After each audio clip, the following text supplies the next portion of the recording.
الله إليكم يقول: كيف نفرق بين السكوت عن الفتن المذموم وبين عدم الخوض فيها المحمود؟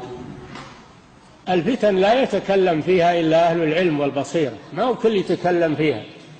إذا تكلم الجهال في الفتن زادت الفتن، أما إذا تكلم فيها العلماء وبينوها فإنها تطفى بإذن الله.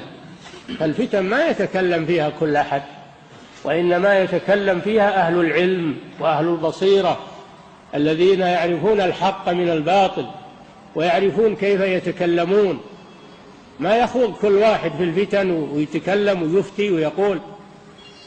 نعم.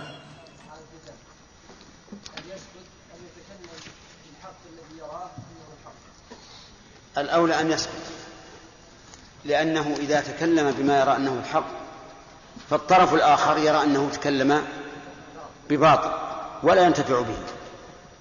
نعم، لو كانت كلمته هي المصدرة الموردة، يعني هي الحاسمة، فيجب عليه أن يتكلم.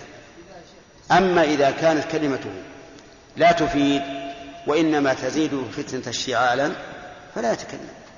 إذا سئل يا شيخ ورأى مجلس صغير يعني يضطرب إلى الأقوال ويمكن أن تسمع كلمة، كما قلت لك، إذا كانت كلمة ستفيد فليتكلم، وإلا فالسكوت خير، لأن الكلام في الفتن حتى بالصدق يؤجج نار الفتنة